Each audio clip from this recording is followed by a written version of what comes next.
Primeira carta de Paulo a Timóteo, capítulo 5, versículo 23. O texto sagrado diz: não beba somente água, beba também um pouco de vinho, por causa do seu estômago e das suas frequentes enfermidades. Nessa carta de Paulo, que é classificado como uma epístola pastoral, ele se dirige a Timóteo, seu filho na fé, seu discípulo, trazendo orientações não apenas a respeito do ministério, sobre como se conduzir na igreja, mas também com conselhos pessoais. Esse é um desses conselhos. Isso diz respeito à saúde de Timóteo. Ele está dizendo: não beba água somente. Essa afirmação, acredita-se, porque eu e você precisamos olhar para um texto como esse com as lentes de antigamente, não de hoje.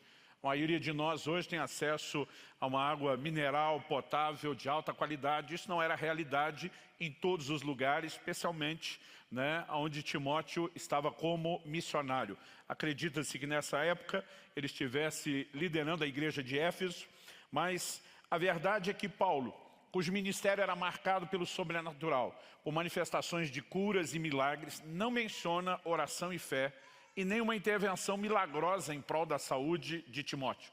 Ele apenas dá um conselho, dizendo: você deveria incluir um elemento terapêutico natural, criado por Deus, que é o vinho, para evitar não só a progressão, mas talvez até reduzir aí os problemas no estômago.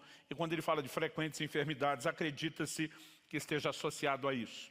Eu quero ler um breve comentário do pastor Hernandes Dias Lopes, no seu comentário expositivo do Novo Testamento, sobre esse texto. Ele diz assim: o pai da medicina, Hipócrates, recomendava doses moderadas de vinho a pacientes para os quais a água sozinha faria mal ao estômago. Plutarco declara que o vinho é a mais útil das bebidas e o mais agradável dos remédios. Paulo é enfático em dizer que Timóteo, por motivos terapêuticos, deveria usar um pouco de vinho e não muito vinho. É claro que esse texto não pode nem deve ser usado para justificar o consumo de álcool. Paulo se refere a cuidados medicinais e não uma licença para beber. E ele termina dizendo: de acordo com William Barclay, Paulo simplesmente está dizendo que não há nenhuma virtude em um asceticismo que faz ao corpo mais mal do que bem. Com essa lente, eu quero que você imagine um Paulo que não está menosprezando o poder da oração, nem da fé, nem deixando de reconhecer que Deus intervém, traz cura e saúde, mas está dando um conselho prático, sem nenhuma espiritualização exagerada a respeito dessa questão da saúde. E eu quero tomar justamente esse conselho de Paulo como o trilho da minha conversa de hoje, que se consiste e resume em compartilhar com vocês aquilo que nos últimos anos Deus vem corrigindo e tratando na minha própria vida. E a minha intenção ao compartilhar o confronto e a correção de Deus na minha vida é na expectativa de que a carapuça lhe sirva de alguma forma e de alguma maneira, que a instrução bíblica possa te ajudar. Você que talvez está há menos tempo na igreja, que não está necessariamente desde o começo, não conheceu minha outra versão, que cheguei a ter com peso recorde de 153 quilos. E nessa época, apesar de estar com um peso como esse, estava ainda bem novo. Acredito que isso aconteceu quando eu estava mais ou menos com 35 anos de idade, estou com 48. E eu me lembro que na ocasião, eu recentemente tinha feito um check-up com um cardiologista, e quando os resultados ficaram prontos, eu fui na consulta novamente falar com ele. Eu lembro dele literalmente jogando o exame dentro do envelope pela mesa, aquele envelope rodando, batendo no meu peito, e ele dizendo meio bravo: digamos que o senhor tem mais sorte do que juízo. Com peso desse, não era para os seus índices estarem todos tão bem, tão bons. Algum tempo depois recebemos em casa, Kelly e eu, uma visita de uma amiga nossa que já ministrou algumas vezes aqui na igreja, uma pastora lá da Itália, Rosela Infátio. E ela veio acompanhada de uma outra amiga, uma discípula que é médica. Ela, apesar de italiana, casada com um brasileiro, não falava bem o português. Eu lembro quando elas entraram em casa, ela deu aquele olhar de médico, aquele raio-x de alto a baixo. Ela deu uma olhada no meu tamanho, ela falou: pastor do céu, cada vez que eu lhe encontro, o senhor está maior. E desde 2003 eu já ia ministrar lá, já tinha ido algumas vezes na Itália, e ela vindo ao Brasil, e ela disparou isso na hora. Ela falou: o senhor tem feito check-up? Eu falei: tenho. Ela dizia: e aí? Eu falei: e aí que está tudo bem. Ela me olhou com a cara de não estou acreditando. Eu lembro que eu falei: Kelly, pega os exames. Ela falou: não precisa, o senhor está falando, não acredito. Eu falei: só não está com o cara que está acreditando. Ela falou: eu vou ser honesto, é difícil acreditar que o senhor com esse peso esteja tudo bem. né? E ela me perguntou, o que o médico responsável pelo check-up te falou no final das contas? E eu falei para ela, olha, ele me disse que eu estou com mais sorte do que juízo, né? Ela olhou para mim e falou, olha, me desculpe, mas eu vou discordar do seu médico. O senhor não está tendo sorte. Ela falou, o senhor só está ganhando tempo. E ela falou uma frase que eu nunca mais esqueci. Levou ainda mais de 1 ano para fazer efeito, mas eu nunca mais esqueci. Ela disse assim, o corpo é que nem cartão de crédito. Primeiro você gasta, depois vem a fatura. Ela falou, por enquanto o senhor só está gastando, a conta ainda não chegou. Mas essa fatura vai chegar logo e vai chegar alta. Quando ela falou isso dentro de mim, eu resmunguei. Está amarrado em nome de Jesus. Era a época da espiritualização. Assim como quando o médico jogou o exame, eu dentro de mim estou rindo, some de Deus, né? E 1 ano e pouco depois dessa conversa, minha pressão subiu, disparou e eu precisei entrar com remédios para controlá-la. 1 ano e pouco depois da pressão, o diabetes disparou, o açúcar, né, subiu demais. E aí foi quando eu levei o susto e eu vi que de fato a fatura estava chegando. Então eu resolvi gastar menos, né? E fiz algumas adequações no estilo de vida, principalmente na alimentação. Comecei a perder peso, né? E quando eu cheguei, eu me lembro dos 153 foi o máximo. Quando eu cheguei em 127 quilos, tudo se normalizou. O açúcar no sangue, a pressão, e aí eu me acomodei, né? Então não pode ser que eu tomei vergonha na cara, eu tomei meia vergonha. Eu emagreci só a metade que precisava, o suficiente para dizer, voltei a ter saúde. E levou um tempo até que Deus me desse um choque, um presta atenção final, para que eu realmente entendesse e começasse a praticar a questão do cuidado do corpo. Mas, por questão de mera provocação da sua curiosidade, vou deixar essa história final para o fim, né? Antes de chegar assim, ninguém vai embora antes de eu terminar. Tenho certeza que vocês vão ficar curiosos para ouvir. Antes de chegar lá, eu comecei aos poucos perceber e descobrir algumas verdades na Escritura. E a primeira delas diz respeito a essa espiritualização exagerada que às vezes nós cometemos, né, e praticamos. Alguns vivem o outro excesso. É uma naturalização. Tudo parece ser normal, natural. As pessoas tiram o elemento sobrenatural. Estou falando de cristãos, né? Nem de gente que ainda não conhece a Deus. Quase como se Deus só estabeleceu leis, a gente funciona diante delas e nunca haverá nenhum tipo de intervenção milagrosa ou sobrenatural. O outro extremo, onde eu naveguei um pouco mais, é quando às vezes a gente espiritualiza até o que não precisa. E nessa época, Deus começou a me fazer repensar algumas verdades. A primeira delas é que em Mateus 4,4, Jesus, replicando Satanás, que tentou a transformar pedras em pães, ele diz, está escrito, nem só de pão viverá o homem, mas de toda a palavra que sai da boca de Deus. Ali, quando Jesus diz que o homem não vive só de pão, mas também da palavra de Deus, porque ele é um ser tanto natural quanto espiritual. Jesus diz a Nicodemos em João 3,6, o que é nascido da carne é carne, o que é nascido do espírito é espírito. Então nós somos tanto seres naturais, né, materiais, matéria, como somos seres espirituais. Agora, quando Jesus diz não é só pão, também é a palavra de Deus, ele também não está dizendo é só a palavra de Deus e não tem pão. Quando Deus criou o homem e o estabeleceu lá no Jardim do Éden, antes mesmo do pecado, o homem está em perfeita, plena comunhão com Deus, mas ainda assim o Senhor diz, você pode comer de todas as árvores do jardim, menos daquela. Em outras palavras, Deus está dizendo, não é a minha presença, embora te supra em determinados níveis, que vai sustentar esse seu corpinho. Deus está dizendo, você tem que comer. Né? Por que eu estou mexendo em questões como essa? Porque às vezes nós vamos ao outro extremo.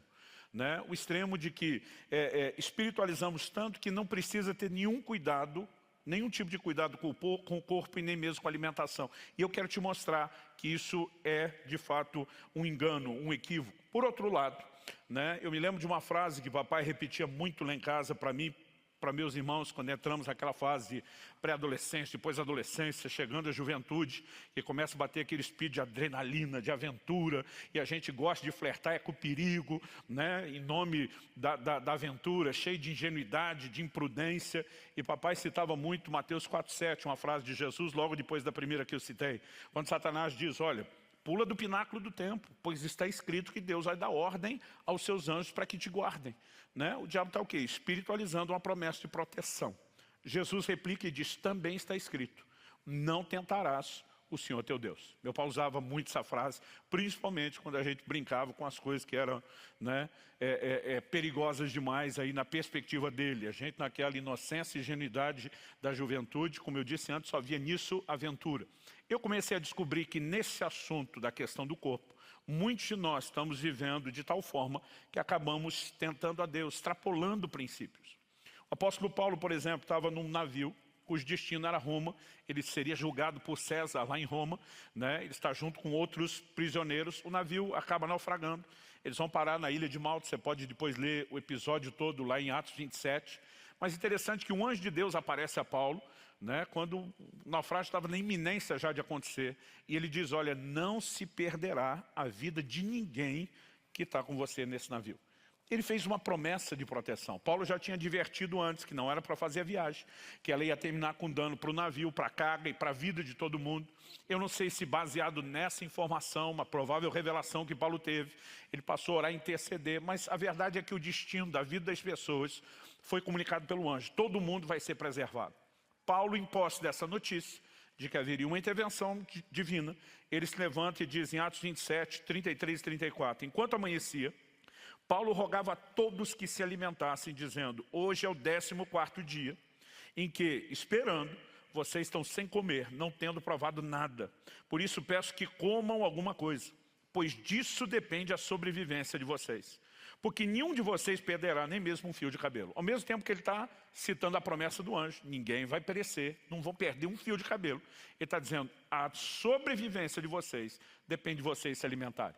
Paulo não está espiritualizando nada, gente, que ótimo vocês estão em jejum, é mais fácil o milagre acontecer. Não, ele sabia que aquele povo ia ter que nadar, que ia precisar de força e energia. Depois o comandante do navio disse, quem não souber nadar, que se agarre em destroços para tentar salvar. Ninguém espiritualizou, mas se Deus deu uma promessa que vai salvar, ele que faça sozinho. Por quê? Nenhum homem de Deus, nem do calibre de Paulo, tratava essas coisas com espiritualização exagerada, né? E isso precisa servir de referência para mim e para você. A Bíblia nos mostra recorrentemente a questão de escolhas naturais com consequências igualmente naturais. Em Deuteronômio 22, 8, o Deus que promete ser a nossa proteção, o Deus se revela na Escritura dizendo não dorme, não dormita aquele que te guarda. Ele deu a seguinte ordem, quando você construir uma casa nova, faça um parapeito no terraço, para que você não traga culpa de sangue sobre a casa, se alguém de algum modo cair do terraço. Deus está dizendo, fez terraço, não tem parapeito, alguém morreu, a culpa é sua. Né? Deus sempre tratou dessas questões de formas e de maneiras muito práticas. Eu me lembro logo no início da pandemia, alguém falou, alguém que crê em Deus não deveria estar usando máscara nem praticando distanciamento. Falei, não sei que Deus que você acredita, né? Porque o Deus da Bíblia nos orienta tanto a confiar em proteção da parte dele, como também a fazer a nossa parte. Aliás, dentro de casa, papai usava muito um episódio que está registrado em João 11:39. Jesus está diante do túmulo de Lázaro, está na iminência de ressuscitá-lo, mas Jesus dá uma ordem para as pessoas em volta e diz, tirai a pedra. Meu pai dizia, ressuscitar o Lázaro, que é coisa que só Deus faz, ele não terceiriza para ninguém, porque seria impossível. Mas rolar a pedra da frente do túmulo, né, ele estava dizendo, o que vocês podem fazer, está ao alcance de vocês, resolvam vocês, eu entro com a parte, vocês não podem. Né? E eu me lembro de crescer ouvindo advertências como essa, embora durante muito tempo não relacionei absolutamente essas coisas com a questão do cuidado do corpo. Parte dessa espiritualização exagerada provinha até de algumas intervenções de Deus que eu já tinha experimentado. Já compartilhei aqui como Deus me curou de uma hérnia de disco, né, que o ortopedista que me examinou, que era da igreja, falou, pastor, nem cirurgia resolve o seu problema. Eu lembro dele ter me dito, ou o senhor aparece com uma dessas histórias, conta no púlpito, ou nós não vamos ter o que fazer. Eu falei, você vai ter uma história dessa. Né? E alguns meses depois, pela graça, bondade, misericórdia de Deus, eu estava curado.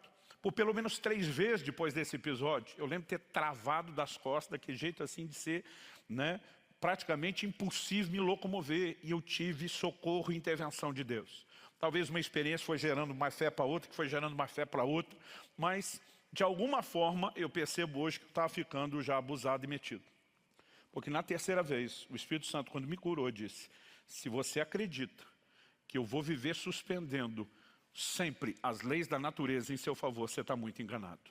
Esse foi um dos primeiros, presta atenção, como quem disse, você está sobrecarregando suas costas com o seu próprio peso, e eu não vou viver suspendendo leis naturais. Né? Ali talvez foi o início de um processo onde eu comecei a pensar um pouco, não posso espiritualizar demais. Esse é o primeiro fundamento na construção do raciocínio que eu quero colocar aqui. O segundo Eu vou usar o título de um filme, né, que eu assisti, não sei se esse era o original, mas pelo menos a forma como foi traduzido, quando era ainda adolescente. O céu pode esperar. O que eu quero dizer com isso? Que não há necessariamente um chamado, né, arbitrário, fatalístico, determinado por Deus a respeito do dia e a hora que eu e você devemos partir. Eu sei que muita gente, mesmo no meio cristão evangélico, acredita nisso. A gente acaba dizendo cada vez que alguém parte, quando chega a hora não há o que ser feito. Eu vou concordar que existe uma hora, mas eu não vou concordar que não há o que ser feito. Porque a Bíblia nos mostra uma certa flexibilidade em torno dessa questão da hora. Eclesiastes 7,17 diz assim: não seja demasiadamente perverso, nem seja tolo, porque você morreria antes da sua hora. Então essa pergunta bíblica, por que morreria antes da sua hora, nos informa a razão e a lógica em cima disso, né? Nos remete ao fato de que, primeiro, há uma hora certa, e nós já vamos discutir o que é essa hora certa. Mas segundo, a hora da partida pode ser no mínimo antecipada, quando ele diz, porque você morreria antes da hora. Aliás, se você começar a considerar mandamentos bíblicos que falam sobre prolongar os dias, você não pode apenas antecipar, como você também pode postecipar, adiar o tempo da partida. Então, um dos primeiros mandamentos citado na carta de Paulo aos Efésios, o primeiro mandamento com promessa é: honra teu pai e tua mãe, para que tudo te vá bem, né? E o Senhor diz, e prolongue os seus dias sobre a terra. Atitudes de obediência à palavra de Deus sempre foram pautadas pela própria Escritura como tendo o poder de aumentar os nossos dias. Ao mesmo tempo em que Deus falava que a desobediência encurtaria os dias. Então nós não podemos imaginar que existe algo fatalístico, pré-determinado, está agendado, é esse dia e hora, ponto final. Aí alguém me perguntou outro dia: pastor, mas e o Salmo 139:16? Ali o salmista diz: todos os meus dias foram escritos no teu livro, quando nenhum deles ainda existia. Ele dizendo, não está tudo pré-determinado. Eu falei para ele, não confunda presciência divina. Presciência é um pré-conhecimento, é um conhecimento prévio, né? Deus é tanto onisciente, conhece todas as coisas, como presciente. Ele anuncia as coisas antes que aconteçam. Eu falei, não confunda presciência com pré-determinismo. São duas coisas distintas. Eu falei, o Deus presciente, que sabe todas as suas decisões, ele já pode, antes de você vir ao mundo, dizer, eu tenho o registro de tudo, até porque ele é um ser atemporal. Enquanto eu e você estamos presos na linha do tempo, ele não está. Eu falei, agora isso é diferente de predeterminismo. Presciência é Deus antecipar suas escolhas e dizer, eu sei exatamente tudo que você vai fazer. Predeterminismo é ele dizer, escrever o que é que você inevitavelmente fará. São duas coisas distintas. Se Deus tem todos os nossos dias escritos e Ele é que predeterminou todas as coisas, essa lógica de predeterminismo vai nos levar a um ponto sem saída. Deus será inevitavelmente o autor de todo o mal. Se alguém tirar a própria vida, é porque foi predeterminado a fazer isso e não houve uma escolha pessoal. Isso contradiz tudo o que a Bíblia fala sobre a natureza de Deus, sobre responsabilidade humana, e nós não podemos concordar. E já que eu toquei no assunto, né, o suicídio é uma forma de antecipar o tempo e a hora, e eu diria não só não recomendável, como condenável. Eu sei que muitas vezes o desespero pode nos levar perto de um lugar de desejar não continuar vivendo. O crente tem um jeito mais bonito de dizer que teve vontade de morrer, a gente diz, teve vontade de não continuar vivendo. Paulo diz de uma tribulação tamanha que ele desesperou da vida. Você vê tanto Elias como Jonas, profetas de Deus, orando para que o Senhor tirasse sua vida, né? O próprio Jonas falou para a turma do barco, me joga no mar, ele mesmo não fez. Nenhum deles tentou contra a vida, embora chegou ao ponto de desistir de continuar vivendo. Aliás, Paulo fala de livramento e diz que o Deus que livrou vai continuar livrando e nós precisamos crer nisso em momento de desespero em vez de tomar uma decisão. Né? Por que eu digo isso, gente? O apóstolo Paulo, escrevendo aos Coríntios, diz, se alguém destruir o corpo, que é o santuário de Deus, Paulo conclui, Deus o destruirá. Minha pergunta para você é, o que significa Deus o destruirá? O cara já destruiu o corpo, o que é que sobrou depois do corpo morto para Deus destruir? Se isso não for perdição eterna, me explique o que é. Então, mesmo não só não recomendando, como dizendo, é o condenável, nós entendemos que se alguém escolheu, optou por isso, ele diminuiu seus dias. Então, eu quero chamar você a entender, bom, em primeiro lugar, sobre a hora certa, eu falei que há um plano geral. O que seria essa hora certa? É o que Deus planejou no sentido generalizado para toda a humanidade. Numa conversa entre Jó e Elifaz, na verdade Elifaz está falando com Jó, está em Jó 5:26, Elifaz diz para Jó: em robusta velhice você descerá à sepultura, como se recolhe o feixe de trigo no tempo certo. Ele está dizendo, assim como não se colhe o trigo verde, ninguém deveria descer à sepultura ainda novo. Ele diz em robusta velhice. Alguém pode dizer, Elifaz estava só expressando a opinião dele, quer queira, quer não. A Bíblia faz questão de dizer que foi assim que a vida de Jó terminou. Jó 42:17 diz, e assim Jó morreu após uma longa velhice. Como ela atribui isso a praticamente todos os patriarcas que andaram com Deus. Então nós podemos imaginar que num consenso geral, o que Deus esperava é que o homem envelhecesse. E obviamente ele estabeleceu limites. Limites da duração da vida do homem que inclusive vão sendo alterados ao longo da história bíblica, né? Diminuídos. Você vê os primeiros dos seres humanos mencionados na linhagem de Adão, os camaradas chegaram a viver 900 e tantos anos. Quando chega o dilúvio, Deus diz, a vida do homem será 120 dias. A partir disso, a média de vida despenca drasticamente. E o Moisés, que viveu 120, que era a nova medida cheia, ele escreve o Salmo 90, que diz que a vida do homem é 70, quando muito 80 anos, e o que passa disso é câncer e enfado. Então, o que nós percebemos é que existe um consenso, uma linha geral. Agora, pode existir o que nós vamos chamar de um plano personalizado. Deus pode tratar em caráter de exceção algo diferente para alguns. A Bíblia diz que Enoque andou com Deus e o Senhor o tomou para si. Esse não é nem que morreu cedo, ele pulou a etapa da morte e foi direto, né? A Bíblia mostra que ele viveu 300 e poucos anos. Mais do que nenhum de nós conseguirá viver mais perto da longevidade dos seus dias, menos. Jesus fala com Pedro a respeito de com que tipo de morte ele haveria de glorificar Deus. Ele menciona a morte por crucificação, né? Ele estava dizendo para Pedro, você não vai morrer só de causas naturais, você será um mártir do Evangelho. Paulo se refere também ao seu martírio, dizendo, o tempo da minha partida se aproxima, eu vou ser oferecido como oferta, como libação. Embora os dois apóstolos foram martirizados na velhice. Você pega o caso de Estevão, que nós não sabemos a idade que tinha, Atos 7, né? Então, eu acho que nós temos aqui exceções suficientes para dizer, Deus até pode chamar alguém e convocá-lo antes do que para nós seria a hora. Mas isso não é regra, isso é exceção. Via de regra, o que eu e você deveríamos entender, a menos que Deus revele e comunique a exceção, nós estamos no consenso geral. No entanto, essa ideia de uma boa velhice, ela pode ser comprometida, porque é uma outra lei espiritual chamada semeadura e ceifa. Você planta o que colhe e você não colhe aquilo que não planta. E muitas vezes nós temos vivido de tal forma, sem pensar, como pode ser o nosso final, inclusive quando falamos da questão do cuidado do corpo. Robert Murray McCheyne foi um avivalista do país de Gales. E alguns anos atrás, quando eu estava no início desse processo de correção divina, um colega do ministério me encontrou e falou, você já ouviu falar de Robert Murray McCheyne? Falei, foi um avivalista do país de Gales, se não me engano. Ele falou, isso mesmo. Ele falou, você conhece a frase mais famosa do McCheyne? Eu falei, eu conheço alguns, citei uma delas no meu livro do Todo Coração, né? Mas não sei se eu conheço a mais famosa. Ele falou, se você não tem certeza, você não conhece. Ele diz a frase mais famosa, ele disse no leito de morte. Aliás, ele morreu antes de completar 30 anos de idade. E a frase dele foi a seguinte, Deus me deu um cavalo e uma mensagem. Ele diz, eu matei o cavalo, já não posso mais levar a mensagem. Por nunca ter cuidado devidamente da sua saúde, ele morreu de forma prematura. E não, tinha plena consciência de que não poderia cumprir o pleno propósito de Deus para a sua vida.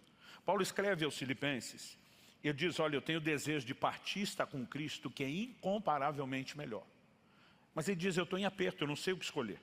Se por um lado eu quero partir e estar com Cristo, que é incomparavelmente melhor, ele diz, por outro lado eu penso que se eu ficar, eu posso ser mais útil e dar mais frutos no meio de vocês.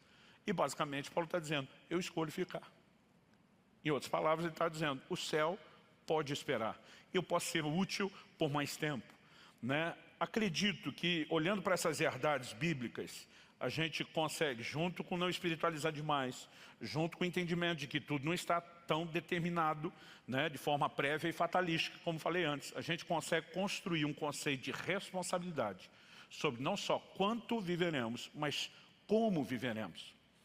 Dr. Aldrin, que vai estar ministrando na terça, aliás, estou vindo hoje apenas como um João Batista, como precursor daquele que virá com a mensagem, né, de cuidado e saúde do corpo. Ele, além de pastor, é um médico, é uma das pessoas que mais tem me ajudado nos últimos anos. Ele tem uma frase interessante quando ele fala a respeito do cuidado de saúde. Ele diz: isso não diz respeito apenas a conseguir mais anos para a sua vida, mas também colocar mais vida nos seus anos, né? Quando nós entendemos a ideia do cuidado. Agora, algumas coisas podem nos ajudar a antecipar. A respeito de não se alimentar adequadamente, não cuidar do corpo. Eu vi uma vez o Dr. Aldrin dizer: olha, esse é o tipo de erro que não necessariamente vai te impedir de ir para o céu, mas pode te fazer encontrar o Salvador mais depressa do que você imagina, pela falta de cuidado, né? Então, com essas coisas em mente, eu quero passar para o meu terceiro e último tópico, onde talvez eu gaste um pouquinho mais de tempo, falando a respeito do que é o cuidado do corpo, né? E algumas áreas específicas onde a gente necessita dar atenção a ele. Então, eu quero que você abra comigo, por gentileza, em 1 Coríntios, no capítulo 6, e nós vamos ler os versículos 19 e 20. 1 Coríntios 6, 19 e 20. O apóstolo diz assim: será que vocês não sabem que o corpo de vocês é santuário do Espírito Santo que está em vocês, e que vocês receberam de Deus, e que vocês não pertencem a vós mesmos, porque vocês foram comprados por preço? Agora, pois, glorifiquem a Deus no corpo de vocês. Isso aqui é o que nós chamamos do entendimento de redenção e, consequentemente, de mordomia cristã. Redenção: Deus nos comprou, Ele nos adquiriu. O verso 20 está dizendo: vocês foram comprados por preço. Então, o seu corpo, em outras palavras, Paulo está dizendo, não te pertence. Ele é santuário de Deus, ele é da parte de Deus.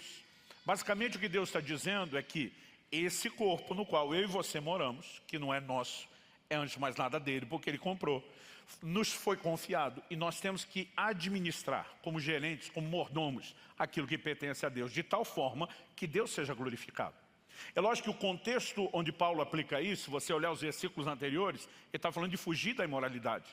Mas o cuidado com o corpo, a boa mordomia, não é apenas mantê-lo distante de pecados, né, morais e impureza, como envolve todo o pacote, toda a ideia do cuidado do corpo. Aliás, um pouquinho atrás, no verso 13, o apóstolo Paulo tinha dito assim: os alimentos são para o estômago e o estômago existe para os alimentos. Está falando de uma criação casada. Deus fez um para o outro e o outro para um, né? O alimento foi feito para ser digerido no estômago. O estômago foi criado para digerir o alimento. Ele está falando de uma criação casada. E ele termina dizendo: o corpo não é para a imoralidade, mas para o Senhor, e o Senhor para o corpo. É depois dessa ideia que ele afirma no versículo 14 que o Deus que ressuscitou a Jesus Cristo dentre os mortos também nos ressuscitará a nós pelo seu poder. Ou seja, ele nos chama a pensar além da funcionalidade do corpo para essa vida terrena, além da morte e decomposição do corpo, num dos eventos que é tratado na Bíblia como, né, um dos rudimentos da doutrina de Cristo, que é a ressurreição. Nós precisamos entender com essa perspectiva maior a importância e o valor que o corpo tem aos olhos de Deus e a responsabilidade que nós temos de uma boa mordomia, cuidando daquilo que não é nosso e sim do Senhor. Paulo, em outro lugar, ele apresenta uma outra perspectiva do cuidado do corpo. Em Efésios 5, ele está falando a respeito de como os maridos devem tratar a esposa e a esposa os maridos. Ele estabelece um paralelo em relação a isso, né? Falando a respeito de como Cristo trata a igreja e como a igreja deve se portar em relação a Cristo. E dos versos 28 a 30 de Efésios 5, ele diz: assim também o marido deve amar a sua esposa como ama o próprio corpo. Quem ama a esposa a si mesmo se ama, porque ninguém jamais odiou o seu próprio corpo, ao contrário, o alimenta e cuida dele, como também Cristo faz com a igreja, porque somos membros do seu corpo. Aqui, quando ele fala de como Cristo cuida da igreja, com a perspectiva de que a igreja é o seu corpo, isso nos ajuda a ter uma visão completa. Jesus, como Deus encarnado, viveu nessa terra 100% como homem. Como homem, ele teve fome, ele teve sede, ele teve cansaço, né? E porque cansou, ele descansou e dormia, porque tinha fome, ele comia, porque tinha sede, ele bebia, né? Você percebe a forma que na época de Jesus se vivia, diferente da nossa, no nosso tempo que vivemos o auge, o apogeu do sedentarismo em toda a história humana, né, havia cuidados. Mas Paulo continua apresentando a ideia de que hoje, a igreja sendo seu corpo, ele continua cuidando dela. E diz, assim como o homem cuida do seu corpo, alimentando, exercendo cuidado, também deveria o fazer em relação à esposa. A visão de cuidado, né, me parecia ser algo tão óbvio, tão lógico, que eles não se davam a explicar isso, mas usavam isso como algo tão óbvio para explicar outras coisas. Quais são as áreas de cuidado que a gente precisa ter? Acredito que, em primeiro lugar, eu acho que a primeira coisa que merece ser destacada aqui é a questão da alimentação. Ele diz primeiro, né, que a pessoa que ama o seu corpo o alimenta e cuida dele. Então, antes das outras dimensões de cuidado, vamos falar em primeiro lugar da alimentação.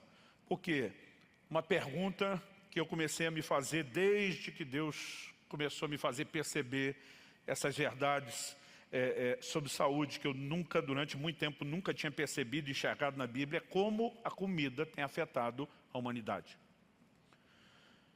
Mais gente tem morrido pelo excesso da comida do que pela falta dela. Isso não é apenas uma questão estatística, é que os abusos, os excessos em relação à alimentação têm trazido mais mal à saúde, né? E têm prejudicado mais pessoas do que a própria fome. Mas qual foi o problema básico, principal, inicial, primordial da humanidade? O pecado. Em que contexto o homem cedeu à tentação? Comida. Quando Satanás tentou Jesus no deserto, qual foi a primeira investida? Comida. Transforme essas pedras em pães se você é o Filho de Deus. Graças a Deus, nosso Senhor venceu, nos mostra que é possível vencer também. Esaú vende o seu direito de primogenitura por um prato de comida. Números 11 nos mostra que os judeus, hebreus, depois de terem saído do Egito, sentiram saudade do lugar da escravidão, porque estavam com saudade da comida. Quando você começa a levar em conta os exemplos bíblicos, nós não podemos olhar e dizer, não existe nenhum tipo de perigo por trás desse cenário. A verdade é que a igreja, principalmente eu diria a igreja moderna, ela acabou criando uma espécie de autodefesa e proteção em relação ao assunto. Já houve épocas, né, em que o rigor ligado à alimentação era muito maior. As discussões da igreja no primeiro século, você percebe pelas epístolas. Tinha gente disputando o que podia, o que não podia comer. Havia uma mentalidade de asceticismo, né, de privação, de muito rigor. Se falava muito a respeito de domínio próprio, de temperança, de controle. Com o passar do tempo, nomenclaturas não bíblicas começaram a entrar na cultura cristã. Se não me engano, foi no século VI, que o Papa Gregório Magno instituiu a questão dos 7 pecados capitais, entre eles a gula. Apesar de não ser uma terminologia bíblica, né, eles tratavam isso com um peso diferenciado. De alguma forma, na cultura moderna, nós fomos aliviando a barra, não só com aquela ideia de que não tem nenhum tipo de problema, como na verdade passamos a nos desculpar. Minha mãe uma vez voltou de uma consulta médica e ela falou, olha, fiquei com uma vergonha. Eu falei, do quê? Ela falou, de mim e de todos os crentes juntos. Falei, por quê? Ela falou, o médico olhou para mim e falou, olha, vocês evangélicos não fumam, não bebem, mas come que é um negócio. Ela diz, eu não podia nem defender ninguém. Né? Porque de alguma forma a gente acaba criando uma forma de pensar equivocada. Gente, é impressionante como às vezes a gente pode usar a escritura para tentar fazer com que ela diga o que ela não disse para justificar um estilo de vida. Por exemplo, Jesus disse, quando enviou os discípulos a pregar, comei de tudo o que puser diante de vocês. Gente, por anos eu acreditei que Jesus mandou comer tudo e não de tudo. Há uma diferença enorme. Comer de tudo é provar de todas as coisas, é não ser seletivo. Comer tudo é liquidar a fatura, é não parar enquanto tiver algo na mesa. Né? Um fala a respeito do tipo de alimento, o outro fala a respeito da quantidade. Mas de alguma forma dizia, gente, Jesus que mandou, coma de tudo. E eu pulava o D e ficava só com o tudo. Né? Como criei durante muito tempo uma outra desculpa sobre a questão do exercício físico, daqui a pouco eu chego lá. O que nós precisamos entender? Que existe uma cultura errada a respeito da comida. Nosso querido, saudoso pastor Francisco pegou no meu pé muito tempo, pelo menos ele teve a alegria de por muitos anos já me ver numa versão bem melhor. Um dia eu falei para ele, falei, Francisco, me ajuda aí a ter uma filosofia prática. Ele falou, para mim, a coisa mais prática é a seguinte, eu lembro que ele falou bem desse jeito, ele falou, eu não vivo para comer, eu como para viver. Eu falei, é profundo isso. Porque eu fiz um balanço rápido depois que ele falou, e eu falei, eu não como para viver, eu vivo para comer. Né? Pensa num cara que agradecia a Deus, gente. Deus lá no Éden podia ter dito para o homem, diz, olha, eu fiz uma fruta só, em uma árvore só, ela tem todos os nutrientes, todas as vitaminas, tudo que você precisa, e a gente ia passar o resto da vida comendo uma coisa de um sabor, um cheiro e uma cor. Mas Deus caprichou na diversidade, eu dizia, obrigado. Mas de alguma forma nós vamos a excessos. Existe uma mentalidade na Bíblia de banquete, de festa, de alegria, de celebração, sim, como exceção, não como regra, não como estilo de vida. Olha o que diz Eclesiastes 10:17. Feliz é você, ó terra, cujo rei é filho de nobres e cujos príncipes se sentam à mesa a seu tempo para refazer as forças e não para se embriagar. Esse refazer as forças é tratar a mesa como meio de subsistência, não como um ato de prazer contínuo. Há uma diferença enorme entre uma coisa e outra. Basicamente, o texto está falando, né? Bem-aventurado é você, ó terra, cujo rei é filho de nobres, cujos príncipes não vivem para comer, mas comem para viver. Outra coisa que me ajudou muito no processo, a mentalidade de glorificar a Deus. 1 Coríntios 10:31 diz assim, quer comais, portanto, quer comais, quer bebais, quer façais qualquer outra coisa, fazei tudo para a glória de Deus. Eu tive que começar a me perguntar muito, cada vez que sentava à mesa, Deus vai ser glorificado com o meu comportamento aqui, Deus vai ser glorificado com o resultado posterior do meu comportamento aqui. E essa mentalidade de dizer eu preciso honrar e glorificar a Deus quando como ou bebo, me ajudou a mudar muita coisa. Daqui a pouco vou falar sobre isso. De vez em quando alguém pergunta, pastor, o senhor já chegou lá? Falei, ainda não. Mas graças a Deus não estou mais aonde estava. Segunda área de cuidado, sobrepeso. Em 1 Timóteo, no capítulo 5, no versículo 16, Paulo, tratando do assunto das viúvas, ele explica, olha, se alguma viúva tem filhos ou netos, tem arrimo de família, eles é que devem cuidar dela, para que a igreja não se sobrecarregue. A igreja cuidaria apenas das viúvas, né? Cuidaria ali, é sustento mesmo das viúvas que não tinham arrimo de família. Eu lembro de um dia que eu estou lendo esse versículo e a frase, para que a igreja não se sobrecarregue, pareceu saltar aos meus olhos. Na hora, o Espírito Santo falou comigo, nenhuma sobrecarga é sábia. Eu já parei, comecei a pensar, falei, Deus vai falar alguma coisa sobre a igreja, a maneira de funcionarmos, de tratarmos. E o Espírito Santo repetiu, nenhuma sobrecarga é sábia, nem a sobrecarga de peso que você carrega. E aí foi um choque. Eu me lembro de uma ocasião onde uma pessoa falou, pastor, eu sei que o senhor tinha um problema congênito que piorou a ponto de precisar de uma cirurgia no joelho ano passado. Ele falou, eu sei que o senhor viveu intervenções de Deus na sua coluna, mas o senhor tem consciência de que tudo isso foi agravado pelo seu excesso de peso? Falei, hoje eu tenho. Na época em que eu estava gastando o cartão antes de chegar a fatura, infelizmente eu não tinha. Eu me lembro de uns anos atrás ter feito uma declaração aqui de público dizendo, gente, eu vivi uma vida sem arrependimentos. Conheci a Deus cedo, me voltei para o Senhor cedo, me doei ao Senhor desde a minha adolescência. E eu lembro que eu falei, não tenho nada do que arrepender. Nos últimos 5 anos eu mudei o discurso. Eu digo, hoje eu tenho um arrependimento. Eu queria voltar lá atrás e ter entendido essas coisas antes. Graças a Deus eu entendi a tempo de arrumar, de mudar muita coisa, mas gostaria de ter entendido e praticado antes. Mas, pastor, o senhor estava falando sobre peso, depois da alimentação, as duas coisas não estão relacionadas? Sim e não. Porque tem gente que está vivendo sobrepeso, não apenas por falta de cuidado na alimentação. Quando eu resolvi cuidar disso, eu lembro que a primeira conversa o médico falou, nós temos que arrumar 3 coisas na sua vida. Uma é a sua alimentação, mas só isso não vai resolver. Ele falou, a outra é o seu sono. Ele disse, e a outra ainda diz respeito aos exercícios.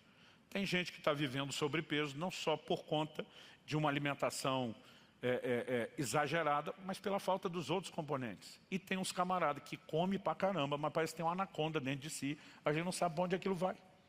Então, apesar de comer muito, ele não tem o problema do sobrepeso.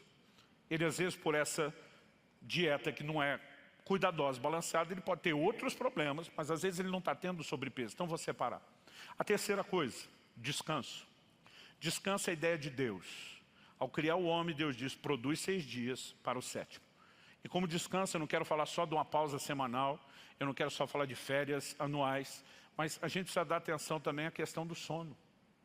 Gente, durante anos eu dormia de 4 a 5 horas por noite, porque na minha cabeça dormir era perda de tempo. E eu dizia para os outros, eu me sinto bem. E achava que quem tinha necessidade de dormir mais, preguiçoso. Né? Dizia, não preciso, que eu não percebia que meu corpo habituou de tal forma a privação que ele não percebia mais o mal ao qual ele estava submetido. Mas quando comecei a fazer todos os exames, todos os índices de estresse, tudo aquilo que vem como falta de sono, estavam absurdamente elevados. E precisaram me convencer. Né? Olha, isso vai afetar todas as coisas, né? Produção sua de cortisol, insulina. E o pessoal começou a dizer, dificilmente alguém consegue baixar de peso sem organizar o sono. Mas ele não diz respeito só ao peso, há vários elementos da saúde. Jesus, como eu disse antes, ele tanto viveu como também promoveu o descanso. Olha que detalhe interessante, Marcos capítulo 6, de 30 a 32. O texto diz assim, os apóstolos voltaram à presença de Jesus e lhe relataram tudo o que tinham feito e ensinado. É um momento de prestação de contas, depois que Jesus enviou eles para ministrar. Eles disse, venham repousar um pouco à parte, num lugar deserto. Jesus está mandando eles parar o ritmo de ministério e descansar. Vamos repousar um pouco, num lugar à parte. O texto continua e diz assim, isso porque eles não tinham tempo nem para comer, visto serem muitos os que iam e vinham. Então foram de barco para um lugar deserto à parte. Né? Jesus conseguia esse equilíbrio entre dizer, nós vamos produzir, mas nós não vamos produzir de forma inconsequente, a ponto de, como diziam os antigos, espanar, né, a rosca do parafuso. Nós precisamos entender a importância do descanso e ele tem que ser observado. Eu no início do ministério, né, as pessoas insistiam comigo que tem que tirar férias. Eu dizia, não preciso de férias. Né? Eu lembro de durante um tempo dizer, o diabo não tira férias. Um dia alguém falou, por isso que está do jeito que está, estressado desse nível. Né? Mas a verdade, né, é que é uma comparação estúpida, gente. Né? Ele não funciona, o diabo e ninguém do plano espiritual, numa estrutura limitada como o nosso corpo que necessita de descanso. Eu precisei reprogramar muita coisa. Mas a última parte, né, que eu consegui colocar em dia, e isso eu acredito que esse ano eu estou vivendo meu melhor momento em relação a isso, diz respeito ao exercício físico. Né? No ano passado, fiz uma cirurgia, né? Eu tinha um problema congênito no joelho, na cartilagem, mas isso associado ao sobrepeso fez com que minha perna aos poucos começasse a mudar o lugar do encaixe do joelho e ela foi entortando. Eu cheguei a ficar com 14 graus, a perna torta para dentro. Isso foi dificultando completamente a atividade física. Né? Os últimos 2 anos, antes da cirurgia, eu não podia fazer quase nada, caminhar.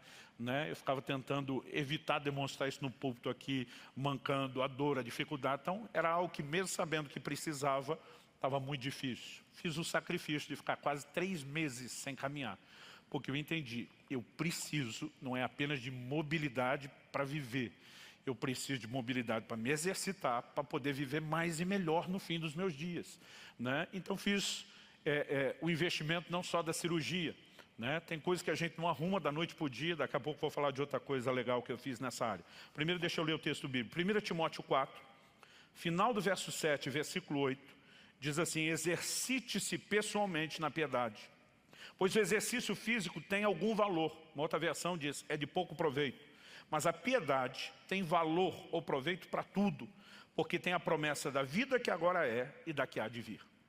Essa frase, o exercício físico tem algum valor, nas versões mais clássicas, por literalidade, é de pouco proveito. A semelhança do versículo que Jesus diz, comer de tudo, que eu já mudei para comer tudo, esse aqui é de pouco proveito, eu dizia, é de nenhum proveito. Né? Durante muito tempo, achar dizer, gente, bobagem, vaidade, né? Coisa de quem não tem ideais eternos, né? Porque estava cego e limitado sob outra perspectiva. Algumas distinções que a gente tem que fazer. Em primeiro lugar, quando Paulo diz que é de pouco proveito ou só algum valor, ele está comparando com algo que tem muito mais valor. Ele usa a ideia do exercício para falar da piedade. Diz para Timóteo, exercita-te na piedade. Aí diz, o exercício físico é de pouco proveito comparado a isso. Por quê? Ele diz, a piedade tem a promessa da vida que agora é e da que vem depois.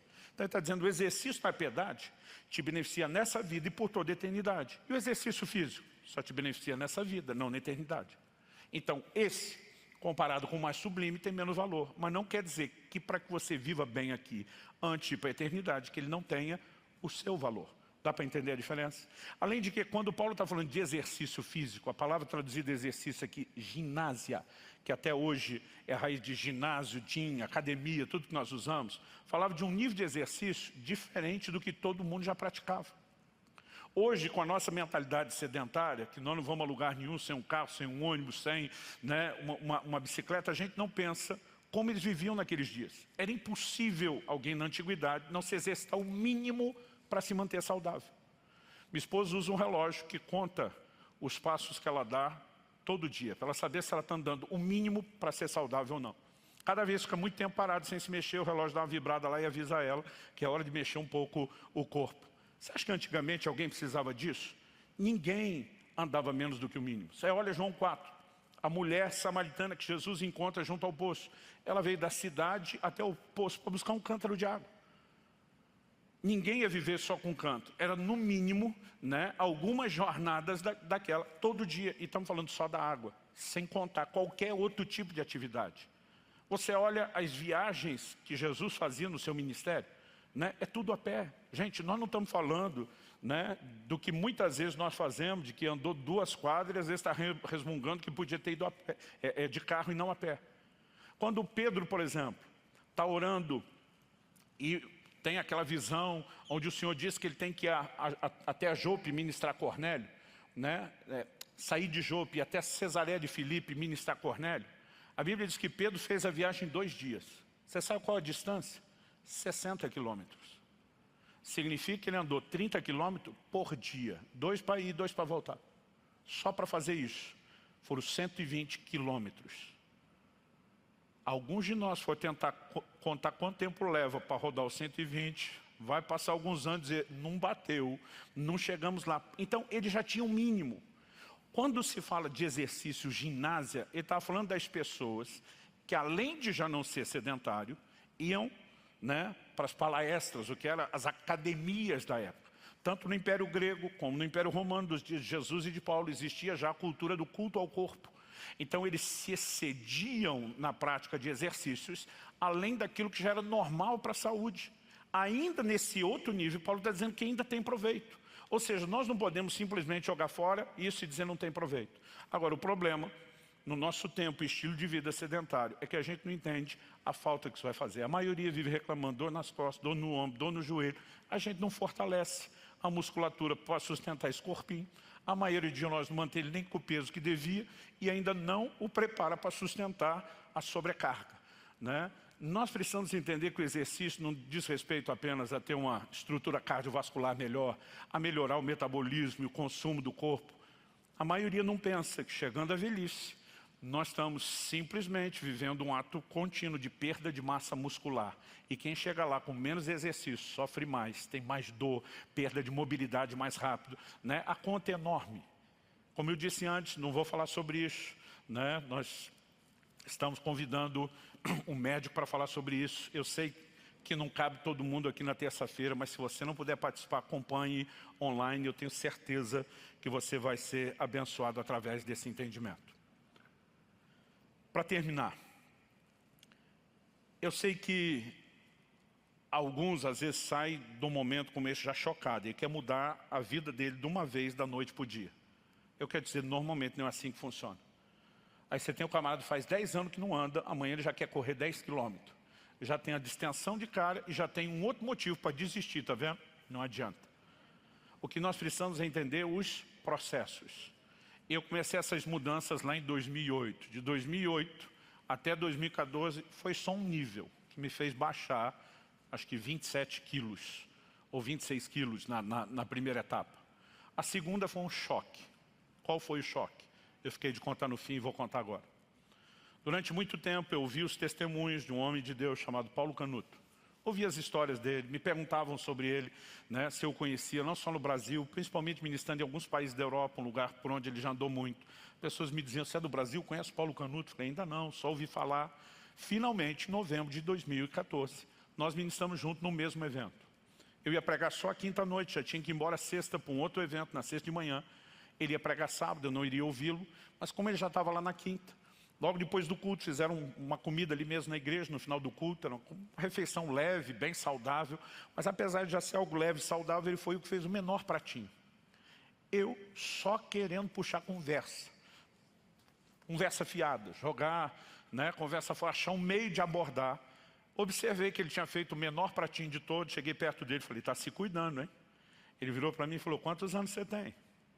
Quando um cara de mais de 60 anos pergunta quantos anos você tem, vem sermão, pode ter certeza disso.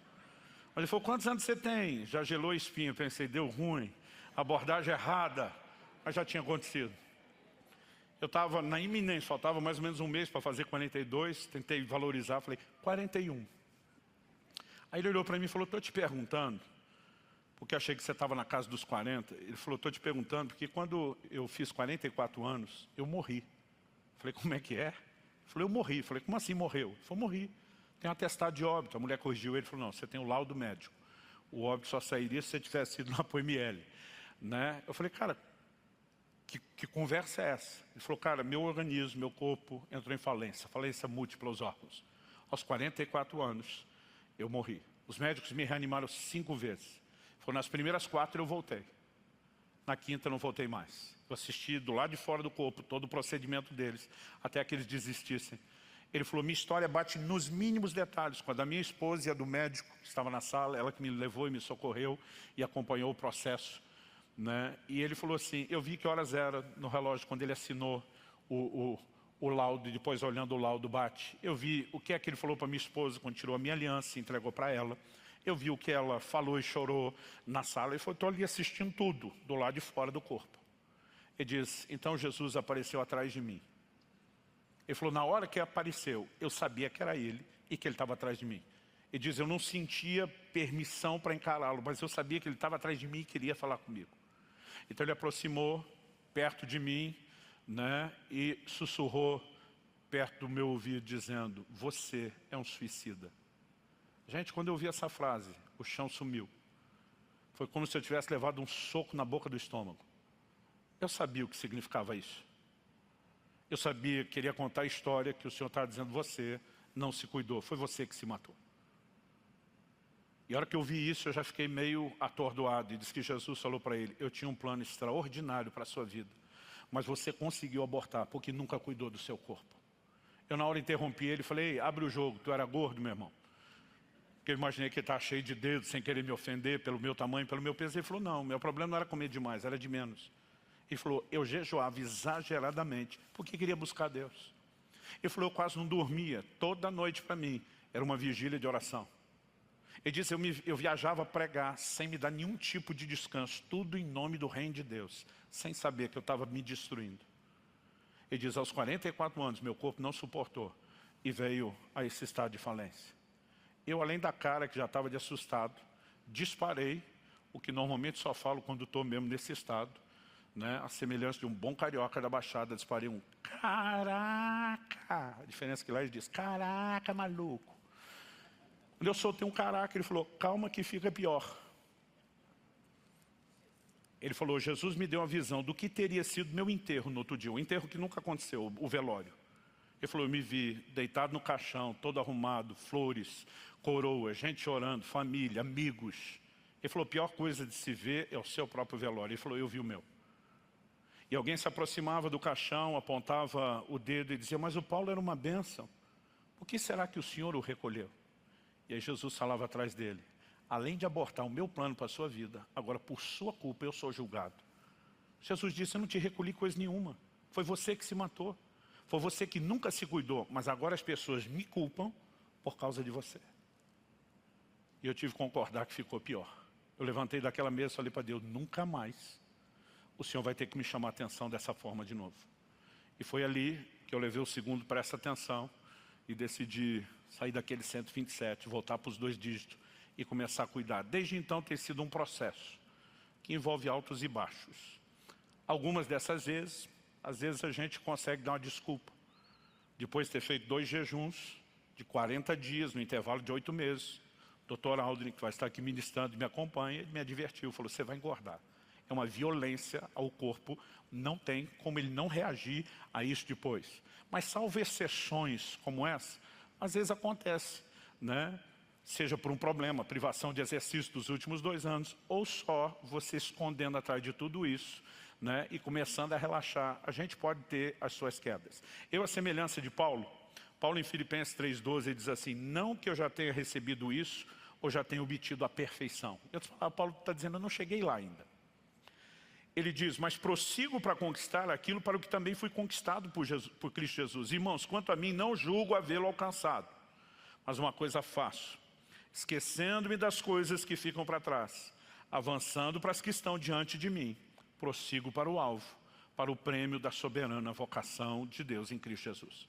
Por que eu estou falando isso? Na vida cristã, quando a pessoa se decidiu, a gente está lá acompanhando, discipulando, esse camarada fraquejou numa área, mentiu, se irritou, xingou alguém, a gente olha e diz, pois é, você não tem jeito? É claro que não. O que a gente diz para alguém que tropeçou? Bora levantar. Bora recomeçar. O que a gente diz para alguém que pecou? Vamos se arrepender, consertar, vamos se deixar ser tratado por Deus, mas não desista, levanta a cabeça, sacode a poeira, dá a volta por cima, né? Como diziam os antigos, bola para frente que atrás vem gente.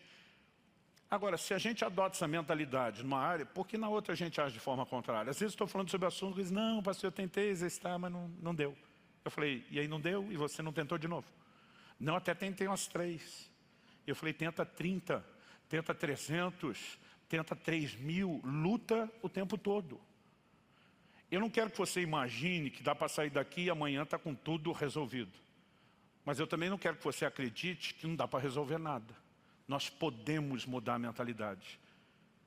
Quando a Bíblia diz para não se conformar com o mundo, mas nos transformar pela renovação da mente, nós precisamos de renovação. Esse ato contínuo na vida do cristão, e essa é uma área que nós precisamos dela. Então, eu comecei resolvendo a questão da alimentação.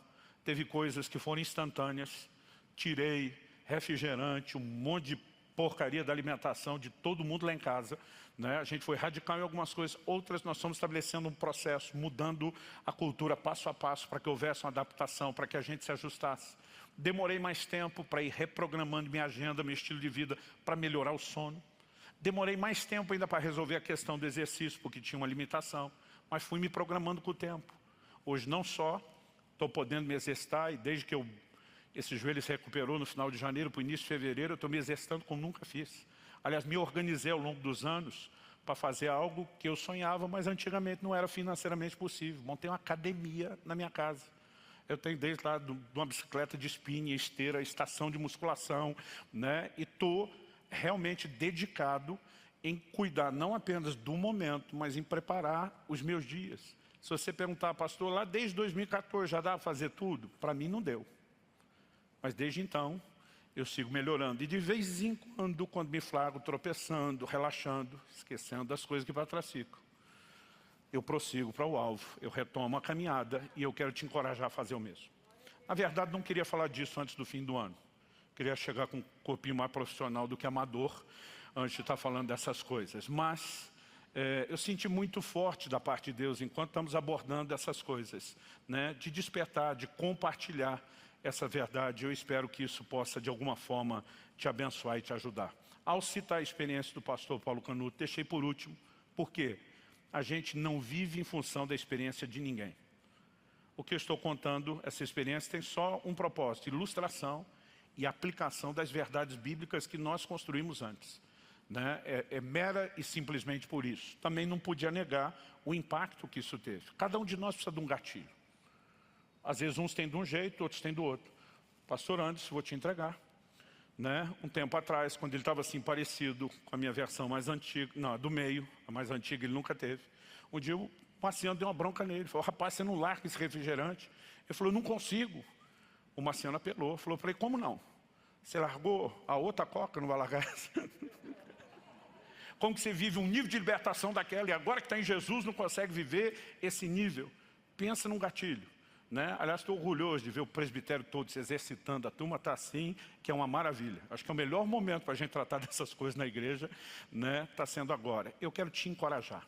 Não vim aqui jogar pedra em você, não vim te acusar de nada, mas eu espero que ao compartilhar minha correção, a carapuça sirva e te ajuda de alguma forma a pensar e repensar o que eu estou dizendo. Estou explicando que não estou jogando pedra, porque hoje num dos cultos da manhã, essa já é a nossa quarta reunião, nosso quarto culto, teve uns irmãos, especialmente os mais cheinhos, que nem me olhavam na saída. Eu vou melhorar, pastor, eu vou melhorar, já de cabeça baixa e envergonhado. Eu não quero, né, que você me trate dessa forma. Lembre que eu já fui parte do sindicato, de vez em quando dou uma pisada lá e volto, né? Eu quero que você possa receber isso com muito amor, com muito carinho, né? Alguns, na verdade, têm outras áreas que merecem atenção e eu espero que todos nós possamos ter esse zelo no cuidado com o corpo. Amém? Nós vamos orar e passar para a ceia. Pai, suplicamos graça e favor do alto. Oramos por sabedoria do céu, prática, a respeito de atitudes práticas, de remodelar tanto o nosso pensamento como o estilo de vida. Não queremos viver, ó Deus, essa espiritualização exagerada a ponto de mascarar em nome da espiritualidade as nossas negligências como verdadeiras desculpas. Nós queremos cooperar com o Senhor. Queremos nos mover dentro dos princípios da Tua Palavra, daquilo que o Senhor estabeleceu. E oramos pedindo sabedoria do alto, entendimento, aquela capacidade, ó Deus, de aplicação, de resposta ao Senhor, turbinada pela ação do Teu Espírito. Essa, clamamos que também venha de forma personalizada na vida de cada um. Para que, quer comamos, quer bebamos ou façamos qualquer outra coisa, que nós possamos fazer tudo para a glória de Deus. Nós oramos em nome de Jesus. Se você crê, concorde, diga amém. Você recebe essa palavra, diga eu recebo em nome de Jesus.